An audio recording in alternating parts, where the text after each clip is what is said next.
أنفسنا ومن سيئات أعمالنا من يهدي الله فلا مضل له ومن يضلل فلن تجد له وليا مرشدا أشهد أن لا إله إلا الله وحده لا شريك له وأشهد أن محمدا عبده ورسوله لا نبي بعده اللهم صل على محمد وعلى آل محمد كما صليت على إبراهيم وعلى آل إبراهيم وبارك على محمد وعلى آل محمد كما باركت على إبراهيم وعلى آل إبراهيم في العالمين إنك حميد مجيد أما بعد Ma'asyiral muslimin rahimani wa rahimakumullah, usikum wa nafsi bi taqwallahi faqad faza man ittaqa. Ibu-ibu, bapak-bapak, adik-adik para jamaah rahimakumullah. Dua kalimat syahadat itu sudah sering kita bahas. Ditulis sebagai simbolnya orang yang beriman kepada Allah Subhanahu wa taala. Asyhadu an la ilaha illallah wa asyhadu anna Muhammadan Rasulullah. Banyak organisasi-organisasi, yayasan-yayasan muslim yang juga memakai dua kalimat syahadat itu. Tidak apa-apa Pak, ya enggak apa-apa, enggak bahaya. Justru malah kehidupan manusia itu dinaungi dengan dua kalimat syahadat itu. Dinaungi maksudnya kalau dua kalimat syahadat itu kita urai makna-maknanya, kita memperoleh kebaikan dari makna dua kalimat syahadat itu. Yang intinya syahadat tentang Allah itu maknanya tidak sama dengan syahadat tentang Rasulullah, beda. Ini pembahasan sudah sering kali. Misalkan saja kalau Rasulullah itu bisa dilacak asal usulnya, Allah tidak. Kemudian Nabi Muhammad itu ada batas waktu hidupnya di dunia, kalau Allah tidak, dan seterusnya. Tapi ketika nanti ada penyebutan-penyebutan di dalam Al-Quran tentang zat Allah, kok seperti menyebut manusia, nah itu maknanya beda. Contohnya kursinya Allah, tangan kanannya Allah, wajahnya Allah, dan sebagainya, tangan Allah. Itu sudah sering kali dibahas itu. Nah sekarang ini sederhana sebenarnya, tapi kalau orang Islam itu mengikuti sikapnya itu di bab ini, insya Allah hidupnya akan jadi baik.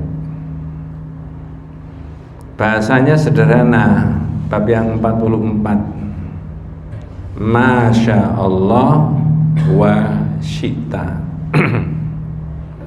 Kalau kita pakai bahasa Indonesia, Masya Allah itu atas kehendak Allah. Jadi apa saja yang ada kita lihat itu semuanya atas kehendak Allah. Terus digandeng dengan kehendak manusia. Itu yang di tauhidnya yang dipersoalkan itu di situ. Jadi Masya Allah atas kehendak Allah, dan dannya itu loh, dan itu maknanya sama dengan seolah-olah kehendaknya Allah itu sama dengan kehendaknya manusia. Ini yang oleh tauhid tidak boleh. Masya Allah wa Syita, atas kehendak Allah dan kehendakmu, itu bisa kategorisasinya asyirkul akbar awisyirkul asghar, bisa besar bisa kecil. Li'annahu idza taqada annal ma'tuf musawin lillah fahuwa syirkun akbar. Apa maksudnya? Menurut pendapat penulis kitab tauhid ini, kalau kehendaknya Allah tadi dianggap sama dengan manusia, itu bisa, padahal tidak sama. Hal-hal yang menurut kehendak Allah, hal-hal yang menurut ilmunya Allah, hal-hal yang menurut zatnya Allah itu tidak sama dengan manusia. Tapi ini kok ada ucapan atas kehendak Allah dan kehendakmu. Dan itu dalam bahasa Arab, wa itu nyambung antara sesudahnya dengan sebelumnya. Ini bahasa Arab itu. Mudah-mudahan anak cucu kita yang mahir bahasa Arab besok-besok Pak nggih. Tidak mengurangi profesinya apa, keahliannya apa, tapi tetap belajar bahasa Arab. Jadi wa di tengah-tengah atas kehendak Allah dan kehendakmu. Wa ini dianggap menyambung antara Allah dengan kamu. Lah kalau itu diyakini benar-benar sama, kata kitab ini fahadza syirkun akbar. Enggak ada, itu syirik besar itu. Masa manusia itu disamakan dengan Allah, baik kehendaknya, ucapannya, ininya dan sebagainya itu ya. Wa idza taqada wa in ittaqada annahu duna dzalika asyraka bi fil lafzi fa huwa asghar. Tapi kalau tidak dimaksudkan, hanya sekedar ngomong saja bahwa kehendak Allah itu tidak sama dengan kehendak manusia, tapi ngomongnya atas kehendak Allah dan kehendak manusia, tapi tidak dimaksudkan menyamakan antara kehendak Allah dan kehendak manusia, fahadza, maka itu adalah asyirik fil lafz. Dia salah, dia syirik di dalam melafalkan, berarti kategorinya kecil. Loh, gitu aja kok dipersoalkan Pak? Lah ada dalilnya.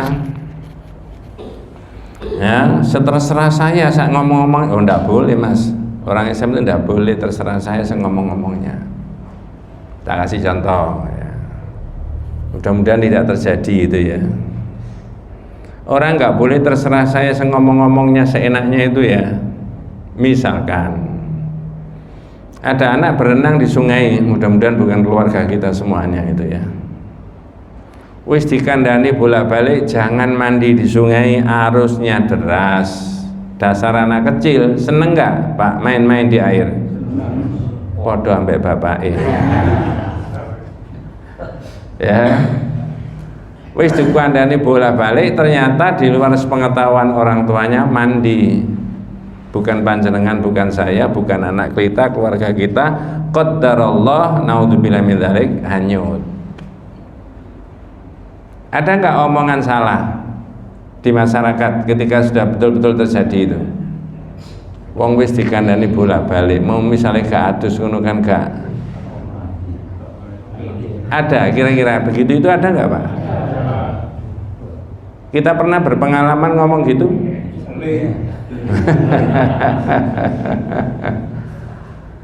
Misalkan orang sak kampung, sak RT, sak RW ngomong gitu semuanya, yang hanyut tadi, mohon maaf, naudzubillah min dzalik, hilang tadi, bisa hidup lagi Pak? Tidak bisa.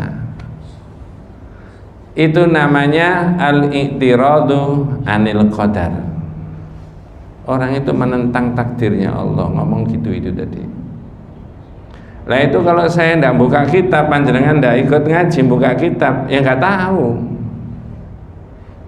Lo kan bener misalnya gak adus itu kan gak mati. Lo saiki lo wis mati, apa ada yang ngomong ngono? Ngerti maksudnya Pak ya? Saiki lo arek wis mati, masih mbok omong ngono ya gak iso. Terus manfaatnya apa? Ya di situ loh. Jadi tidak boleh hanya sekedar ucapan aja semau-mau gue, semau-mau gue. Masa ana Gunung Sari semau gue itu ya. Nah itu diambilkan dalil, satu dalil Pak.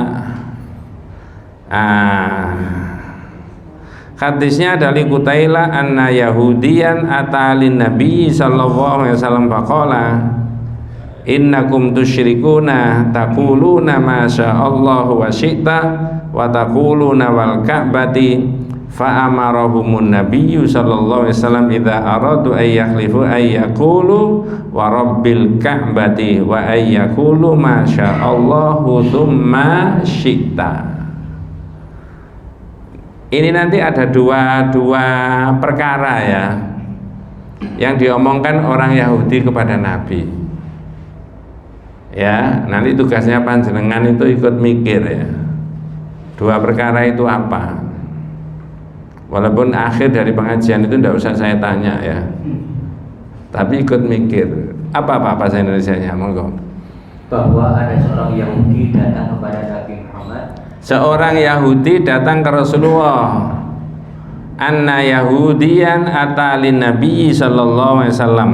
Orang Yahudi datang ke Nabi. Sekarang saya tanya jenengan, orang Yahudi itu secara imani saat itu sama enggak dengan Nabi? Beda kan? Dia mengatakan Uzairun ibnullah. Uzair itu putranya siapa? Allah. Wa qalatin nasara, dan orang yang Nasrani mengatakan al-Masih ibnullah. Orang Islam tidak boleh mengatakan Muhammad ibnullah, itu tidak boleh. Ini orang Yahudi datang ke Nabi. Ini omongannya dua orang Yahudi ini yang jenengan tugasnya niteni itu. Berarti masing-masing harus apa? Meniteni itu. Niteni kan meniteni ya. Apa dan apa? Monggo. Dan berkata, sesungguhnya kamu sekalian melakukan perbuatan syirik. Nah, ini orang Yahudi belum apa-apa sudah ngomong gitu kepada Nabi. Innakum tusyrikun. Innakum tusyrikun. Apa sampean kabeh ini orang Islam itu syirik? Mengapa kok orang Yahudi ngomong gitu? Apa sebabnya? Dua tadi yang saya sebutkan tadi. Apa dan apa? Monggo. Kamu mengucapkan atas kehendak Allah dan kehendakmu. Yang saya ucapkan di awal tadi, Pak. Berarti ucapan seperti itu menurut orang Yahudi syirik apa bukan? Menyamakan antara Allah dengan kamu, dengan manusia, atas kehendak Allah dan kehendakmu. Bahasa Arabnya Masya Allahu wa syi'ta. Ini omongannya orang Yahudi. Maka tadi di awal tadi saya sebutkan, menyamakan antara itu karena tengah-tengahnya pakai wa, ataf, nyambung antara kalimat sesudahnya dengan kalimat sebelumnya. Namanya ataf. Kalau dianggap sama, fahadha syirkun akbar. Itu dianggap syirik besar. Satu, ya. Dua, apa lagi materinya? Dan mengucapkan demi Ka'bah. Salahnya di mana? Kok orang mengucapkan demi Ka'bah? Kok salah itu gimana? Sumpah menggunakan nama Ka'bah, wal Ka'bati. Jadi menurut orang Yahudi, orang Islam itu sering terjebak dalam kesalahan, bahkan syirik, kalau dia mengatakan ini semua terjadi atas kehendak Allah dan kehendakmu. Yang kedua, mereka sumpah menggunakan nama selain dari Allah, wal Ka'bati. Ayo Pak, kalau begitu orang Islam itu kalau sumpah atas nama siapa? Allah. Boleh digandeng dengan yang lain? Demi Allah, demi Rasulullah. Tapi ada enggak? Di mana? Oh, saya kan ngasih contoh aja bahwa itu tidak boleh. Sumpah itu Pak adalah tahqiqul amri au taqiduhu bi dzikri bismillahi ta'ala au sifatin min sifatihi. Sumpah itu meyakinkan satu perkara. Perkara orang akan taat aturan di RT, di RW misalkan begitu ya. Perkara orang tahu atau tidak tahu. Perkara orang berbuat atau tidak, maka orang itu sumpah menggunakan nama Allah. Tahqiqul amri bi dzikri bismillahi ta'ala au sifatin min sifatihi. Meyakinkan satu perkara dengan cara menyebut Allah atau sifat-sifat Allah itu tadi, demi Allah. Berarti mencatut nama siapa? Sekarang saya tanya, kalau orang sudah mencatut nama Allah, boleh nggak main-main? Nggak boleh. Makanya mohon maaf, ini bukan politik. Orang yang disumpah dengan nama Allah, demi Allah saya bersumpah bahwa saya akan mentaati aturan konstitusi, undang-undang ini itu dan sebagainya, itu tidak boleh dia seenaknya mengucapkan itu tapi kemudian melanggar seenaknya, ya. Berarti dia itu laisa bita'zimillah, tidak mengagungkan Allah. Bahkan bisa dituduh orang itu melecehkan siapa? Allah, mempermainkan nama Allah. Nama Allah dipakai untuk meyakinkan perkara, tapi dia bohong. Ya sekarang nggak ada apa-apa. itu lebih baik kita mengucapkan yang sebenarnya, tidak sumpah apa yang kita lakukan itu, daripada kita kemudian bersumpah atas nama Allah untuk meyakinkan orang lain supaya tidak kena jerat hukum. Lebih baik hukum di dunia saja, lalu tobat selesai, nggak apa-apa. Pak, dulu saya mabuk, iya, tapi saya kan sudah tobat. Dalilnya ada, kata Pak Kiai, kalau sudah tobat ya sudah selesai, jangan diungkit-ungkit. Betul Pak ya? Nah, di situ. Ya, selesai. Daripada kemudian menggunakan nama Allah lalu dia terbebas dari sanksi hukum. Ya, ada nanti di akhirat berat. Ya. Jadi yang diucapkan oleh orang Yahudi tadi, yang menyebutkan orang Islam dengan dua ucapan tadi menjadi syirik. Pertama, menyamakan antara kehendak Allah dengan kehendak manusia. Yang kedua, bersumpah menggunakan nama Ka'bah. Nah, sekarang yang terpenting, apa reaksinya Nabi? Ini jenengan harus niru Nabi ini reaksinya. Monggo, reaksinya Nabi apa? Maka Nabi sallallahu alaihi wasallam memerintahkan para sahabat. Fa'amara Nabiyyu sallallahu alaihi wasallam, ya. Fa'amarahumun Nabiyyu sallallahu alaihi wasallam idza aradu ayyakhlifu ayyaqulu. Monggo.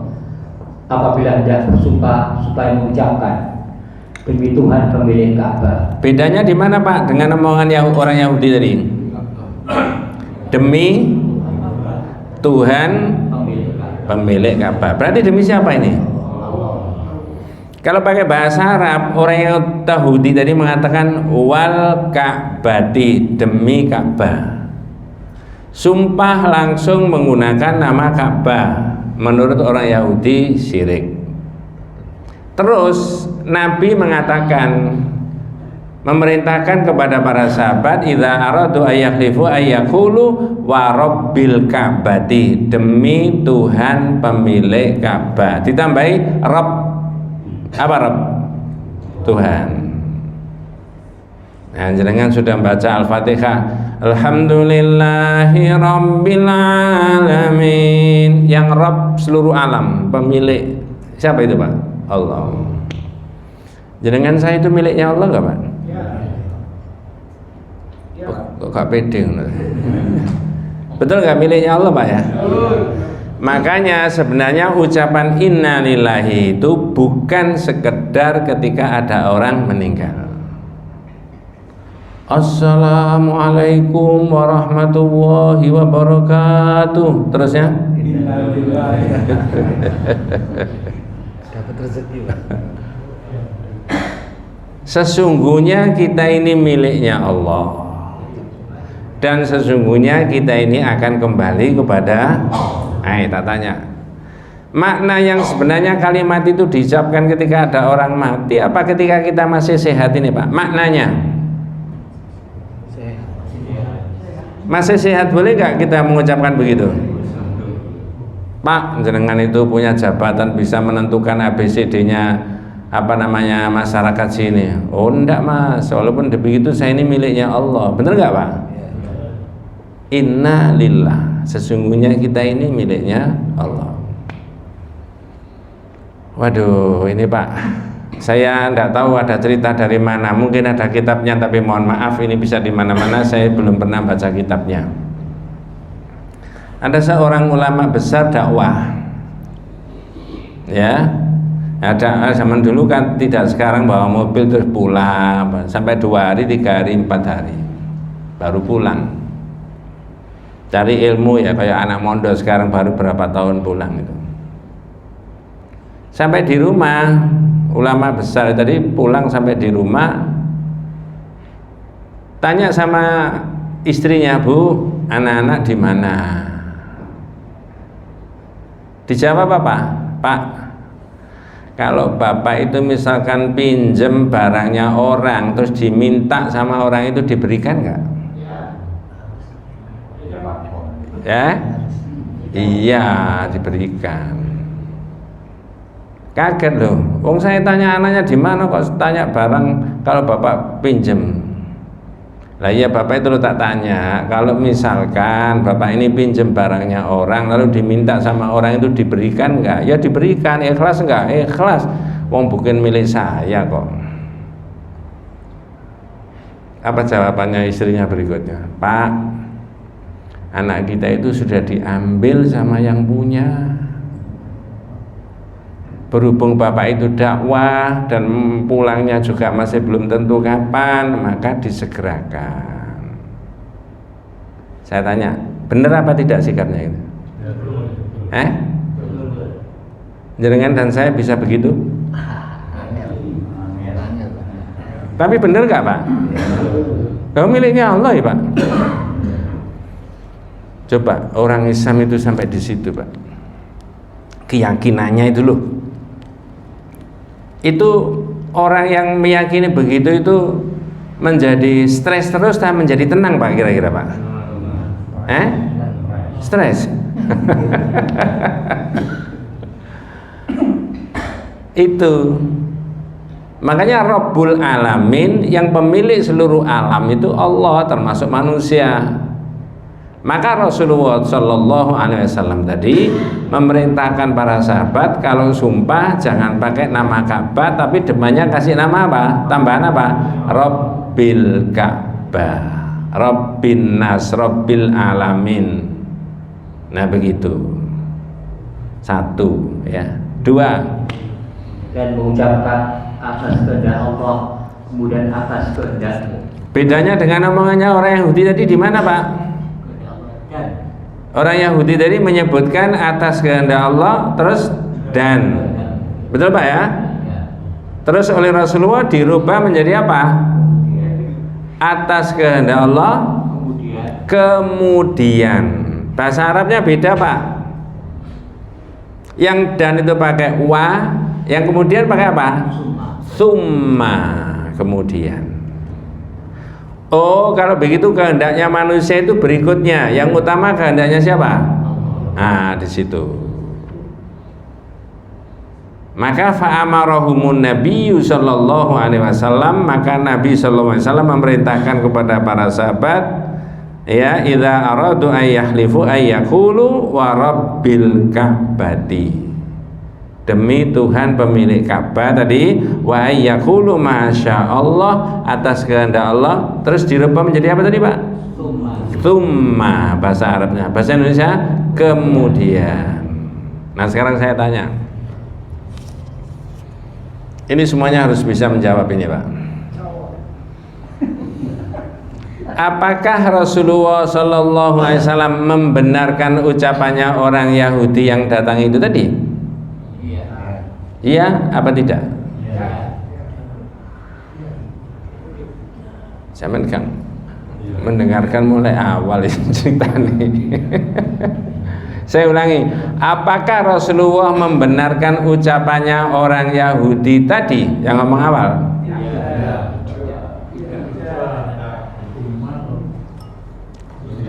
Saya tak minum, jangan yang mikir.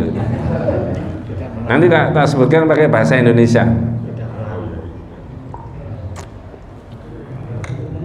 Ini tak ulangi, tapi harus semuanya jawabannya benar.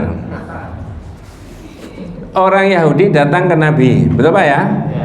Ngomong apa ini orang Islam ini syirik semuanya gara-gara ngomong atas kehendak Allah dan kehendakmu, dan bersumpah atas nama Ka'bah, demi Ka'bah. Reaksinya Nabi merintah para sahabat, para sahabat, kalau kamu mengatakan jangan atas kehendak Allah dan kehendakmu, tengah-tengahnya diberi atas kehendak Allah kemudian. Kalau kamu sumpah jangan pakai wal Ka'bati, demi Ka'bah, kamu tambahi pakai apa? Rabbil Ka'bah, demi Tuhan pemilik Ka'bah. Wes, sekarang saya tanya, apakah Rasulullah membenarkan ucapannya orang Yahudi? Ya. Jawabannya? Ya. Iya. Kalau pakai cara Jawa, Nabi itu bilang gini, iki bener iki wong Yahudi iki, gak oleh sampai niku ngomong ngono iku mau. Betul Pak ya? Ya. Bisa dimengerti? Halo? Ya. Nanti yang dibawa pulang yang ininya Pak. Ya. Nah, berarti umat Islam apa boleh mendengarkan orang yang tidak Islam tapi omongannya benar? Boleh. Nah, di situ. Ya. Ada orang yang saya kasih ilustrasi, ada masjid besar harganya sampai 5 miliar, tapi yang sholat subuh cuma 5. Di depan masjid, mohon maaf ini bukan siapa-siapa, ini karangan saya sendiri. Ada orang nyapu mulai jam 3 tiap hari di situ, rutenya dari sana, pas subuh itu di depan masjid tadi. Tapi orang ini nggak pernah ikut sholat. Sekali tempo ngomong ke tamirnya, Pak Tamir, ini apa masjid sekian besarnya dibangun susah payah cari dana sini habis 5 miliar, masa yang sholat subuh cuma 5? Apa di sini ini orang Islam cuma 5? Bener nggak omongannya? Padahal dia nggak pernah ikut apa? Sholat. Kalau tamirnya ngerti ini, gimana ucapannya Pak? Kalau ngerti ini tadi? Oh iya Pak, bener disampaikan itu. Nanti saya merewangi biar tambah rame masjidnya. Betul Pak ya?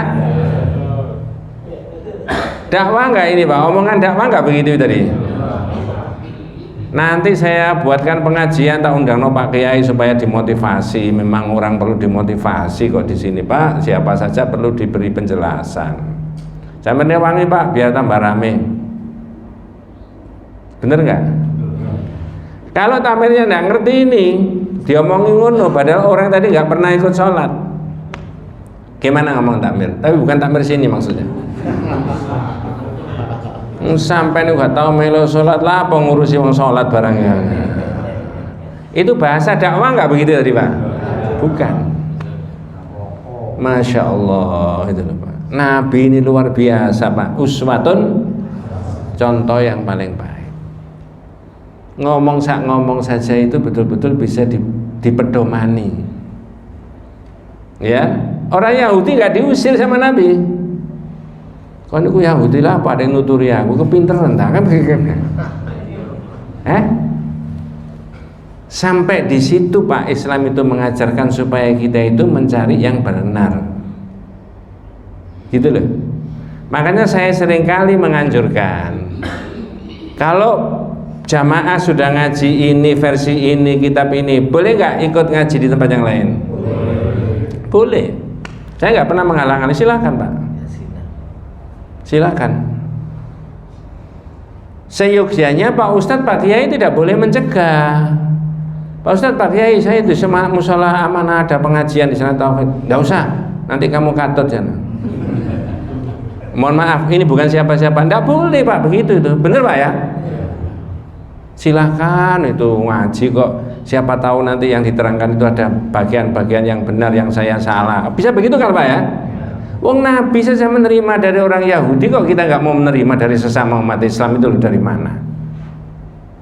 Ini Pak harus dikembangkan. Inilah yang saya maksudkan bahwa Islam itu berdasarkan akidah tauhid, pakai 2 kalimat syahadat. Kalau terbentuk dengan begitu enak. Ada anak tamat SD memberitahu bapak yang sudah profesor, Pak, enggak boleh Pak, gitu itu gini-gini. Omongannya benar, boleh didengarkan? Konku tamat SD, aku iki S3, profesor.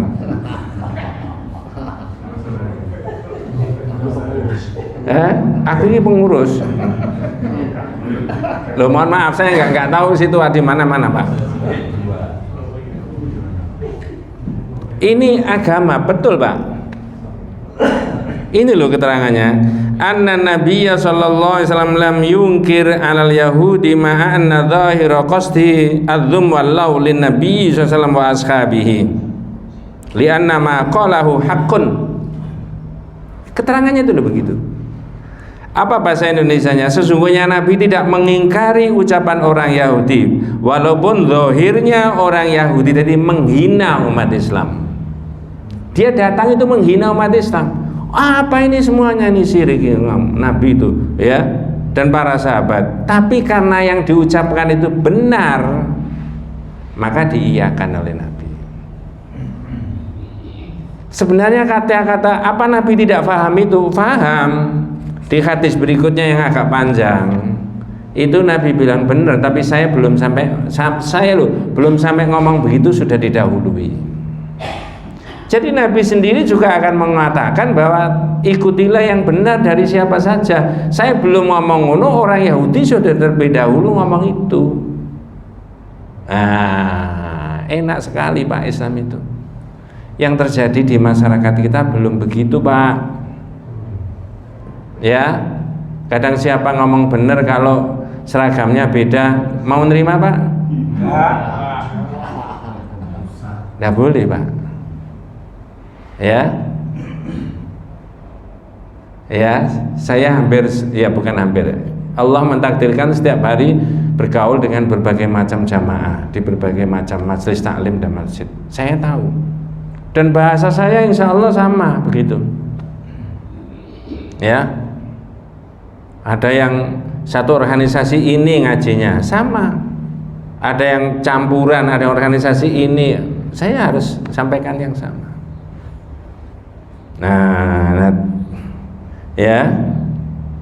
Yang kedua, keterangannya dari hadis tadi, masyru'iyatur ruju' ila haqqi wa in kana min nabi alaihi laisa min ahli al-haqqi.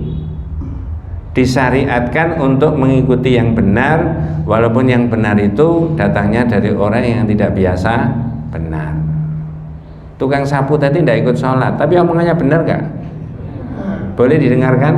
Loh, gitu. Enak sekali Pak. Minta tolong dicocokkan dengan surat Az-Zumar ayat 17 dan 18. Surat apa tadi Pak? Az-Zumar 39 kalau tidak salah ya. Ayat itu sebenarnya bisa ditarik di masalah apa saja. Ya. Walaupun ayat itu menerangkan tentang orang yang menjauhi tauhid untuk diibadahi dan hanya kembali kepada Allah. Ayat 17 dan 18.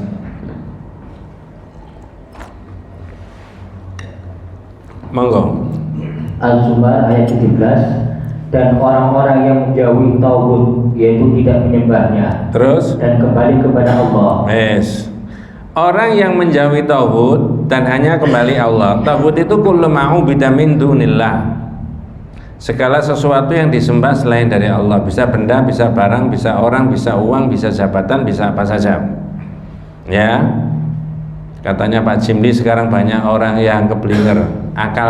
Akal sehatnya sudah tidak main, yang main adalah akal bulus sama akal fulus.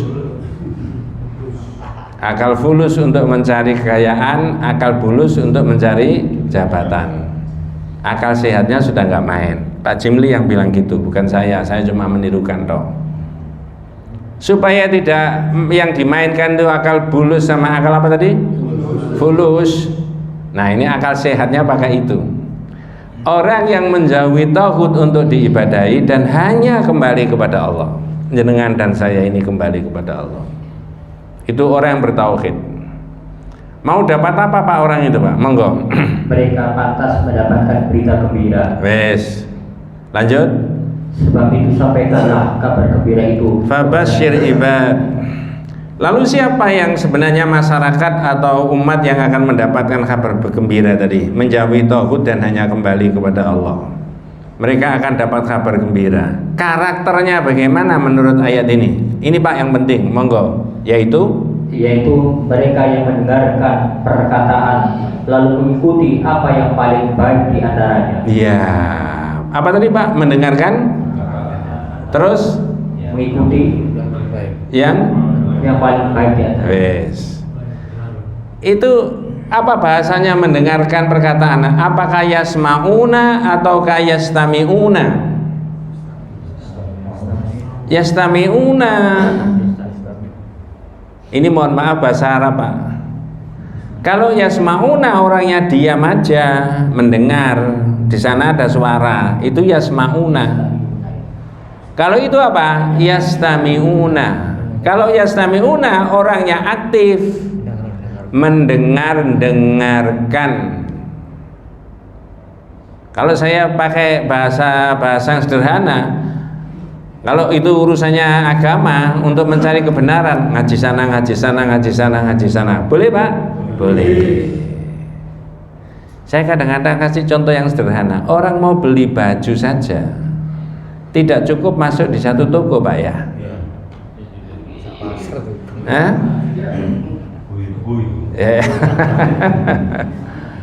Masuk di toko ini dilihat harganya berapa, ini berapa. Cari perbandingan, betul Pak ya? Karena aja cari perbandingan. Sana harganya sekian, sana harganya sekian. Lalu kesimpulannya apa kalau beli baju?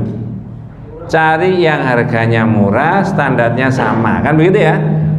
Kalau agama, cari yang baik dan benar itu apa? Pakai dalil. Sampai ngelakoni ini dalil ya. Nah itu ngaji tadi Pak ya. Makanya hampir tiap ngaji saya bilang orang Islam itu al ilmu itu ma'rifatullah wa ma'rifatu nabiyhi wa ma'rifatu dinil islami bil adillah. Mengerti tentang Allah, mengerti tentang Nabi, mengerti tentang agama Islam, mengerti bil adillah pakai dalil.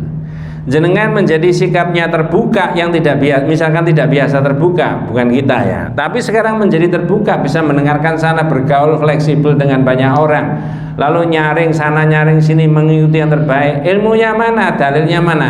Pakai hadis ini dalam kitab Tauhid bab 44, hadisnya dari Qutailah. Ini dalilnya plus tadi surat Az-Zumar ayat 18 dan 17 dan 18. Yastami'unal qawla fayattabi'una ahsana. Mendengar-dengarkan ucapan, pendapat, gagasan, ide, lalu mengikuti yang paling baik. Mohon maaf, saya selipkan Pak ya. Saya selipkan sedikit. Saya pernah menerangkan ayat ini, ditanya ibu-ibu, Ustadz, ini termasuk pilihan politik? Jawabannya iya apa tidak? Ya. Oh, jangan emosi biasa. Tenang Pak.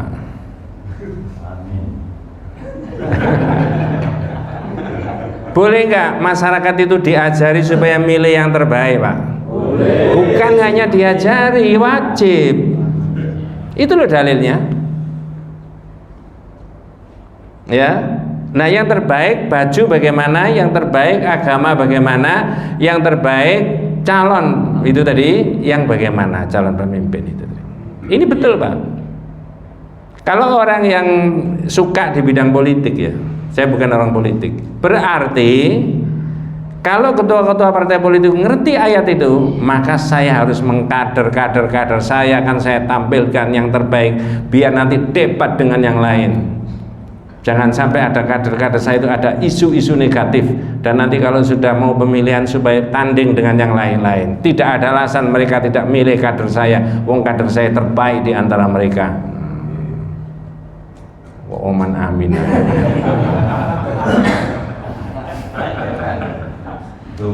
Ini benar Pak. Panjenengan dan saya di bidang apa saja itu dasarnya. Kalau bisa bersikap seperti itu, Nabi tadi menerima kebenaran dari orang Yahudi.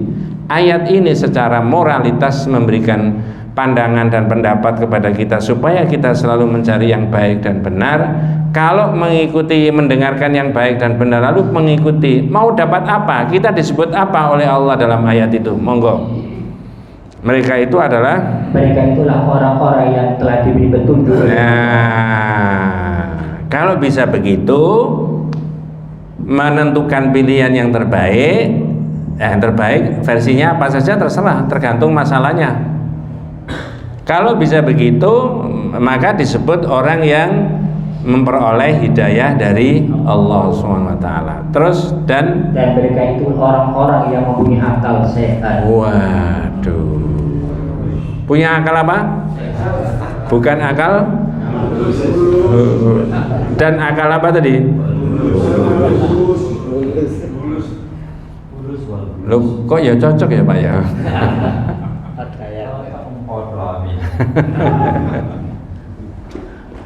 Ini Pak ya, saya menerangkan ini bukan karena situasi di masa udah waktunya.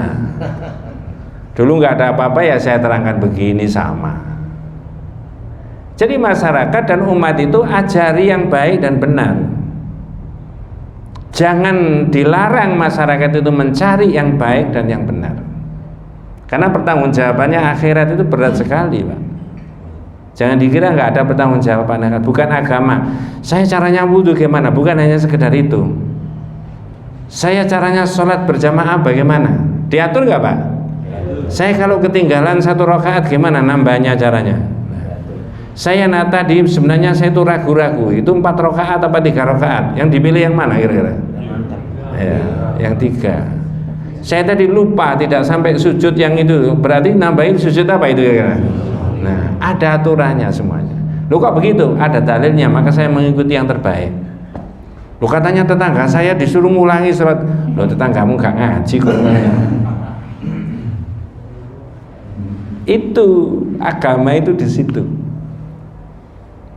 Ini seringkali saya pakai sebagai Nabi saja itu membenarkan orang Yahudi kalau memang ucapannya itu betul. Nah begitu. Kemudian dalam kitab yang lain, ini saya bawa 2 ini, ada judul La Taruddul Haqqa, jangan menolak barang benar. Itu judulnya. Pertama dimulai dari laqad arsalallahu rusula lin-nasi.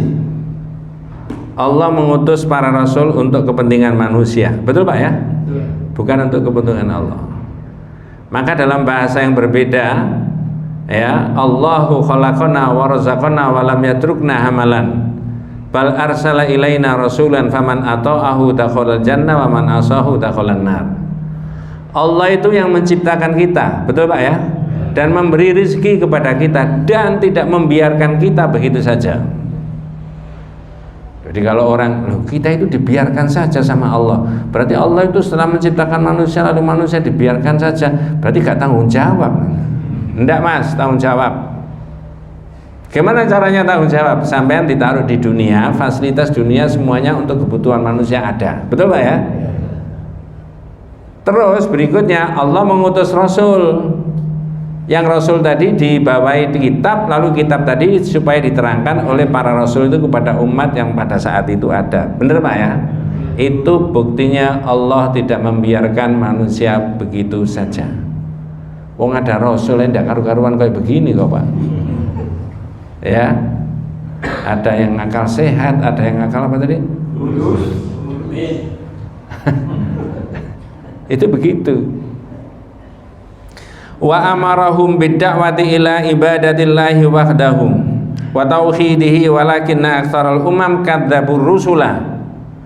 Terus Rasul tadi dibawahi kitab tadi, Allah memerintahkan para rasul untuk mendakwahi kepada ibadah kepada Allah dan mentauhidkan Allah. Walakinna aktsaral umam, tapi kebanyakan umat-umat yang hidup pada zaman Nabi itu kadzdzabur rusula, mendustakan para rasul wa raddul haqqa, dan menolak kebenaran alladzi du'iya ilaihi, yang didakwahkan kepadanya wa huwa tauhid ya.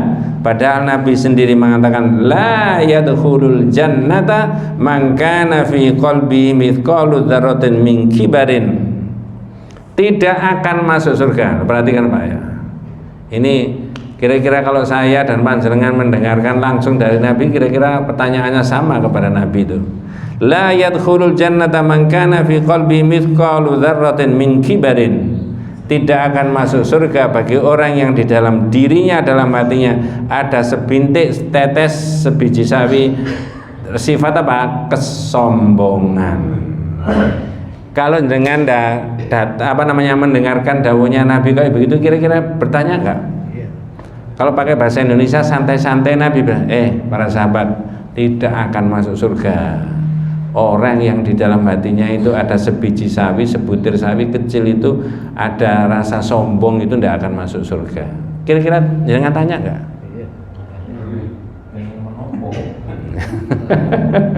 Kalau tidak tanya berarti harus ngerti Pak. Saat itu juga para sahabat itu tanya, ya Rasulullah, inna rajula, itu loh ada orang ya, yuhibbu ayyakuna thawbuhu hasanan, seneng pakaiannya bagus-bagus Nabi, ada orang begitu. Wa na'luhu hasanan, itu sepatunya juga bagus-bagus. Apa itu orang sombong itu? Apa jawabannya Nabi? Tapi ada enggak orang sekarang misalnya, arek wong sombong Pak, bendino ganti pakaiannya mana sombong ini. Ada enggak persepsi masyarakat begitu tadi? Ada toh? Berarti persepsinya masyarakat seperti persepsinya sahabat itu. Tapi oleh Nabi tidak. Innallaha jamilun yuhibbul jamal. Allah itu indah, suka yang begitu bagus-bagus itu. Terus Nabi mengatakan apa? Ya, al-kibru, yang namanya sombong itu Mas, ya, batarul haq, nolak barang yang benar. Karena barang benar itu bukan dari golongannya, bukan dari sukunya, bukan dari etnisnya, bukan dari partainya. Kalau menolak yang benar itu loh yang sombong. Ya, wa ghamdun nas, meremehkan manusia. Loh, di situ loh Pak. Jadi tauhid la ilaha illallah Muhammad Rasulullah itu mengajarkan kepada kita semuanya seperti itu, ya. Fa'ala hadza la yajuzu lil mu'min ayyarudda al-haqqa wan nasihata hatta la yatashabbahu bil kuffar wa hatta la yaqa'u fil kibar. Tidak boleh. Berdasarkan hadis tadi tidak boleh seorang mukmin yang menolak barang yang benar dan nasihat yang baik. Sehingga kalau menolak yang benar dan menolak nasihat yang baik itu bisa menyerupai orang kafir. Hatta la yaqa'u fil kibri, ya. Sehingga diharapkan supaya tidak terjerumus dalam kesombongan. Alladzi yamna'u sahibu dukhulal jannah, yang bisa menghalang-halangi orang itu apa? Masuk surga. Makanya di pondok dulu anak-anak itu diberitahu al-hikmatu dhalatul mu'min ainama wajadaha iltaqataha. Ya, al-hikmatu dhalatul mu'min. Mas, barang baik dan benar, ilmu itu ibaratnya barang hilang dari umat Islam. Ilmu itu, ya, ibaratnya barang apa? Hilang dari umat Islam. Lah kalau barang hilang dicari nggak Pak? Maka di mana-mana orang cari ilmu mulai zaman sahabat itu luar biasa. Ya. Maka apa namanya? Dimotivasi begitu. Nah, terakhir. Misalnya anak setan ngomong bener itu bisa dipercaya nggak Pak?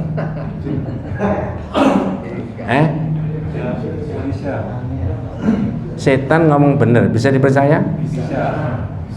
Setan nih Pak? Bisa. Benar bisa.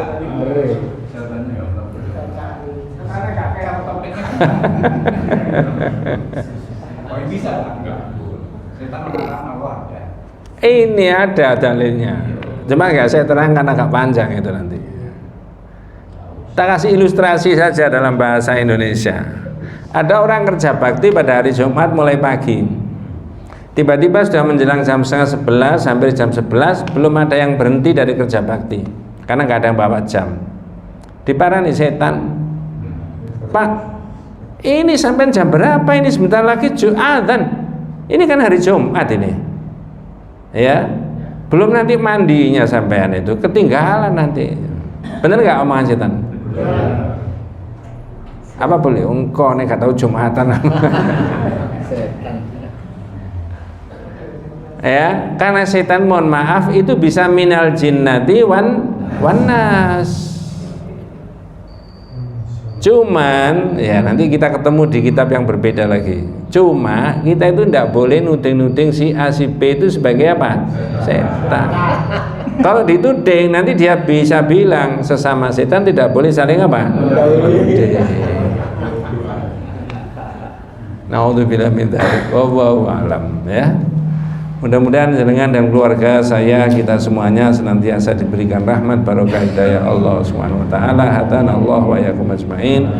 Kita tutup dengan doa kafaratul majlis. Subhanakallahumma bihamdika asyhadu an la ilaha illa anta astaghfiruka wa atubu ilaik. Assalamualaikum warahmatullahi wabarakatuh.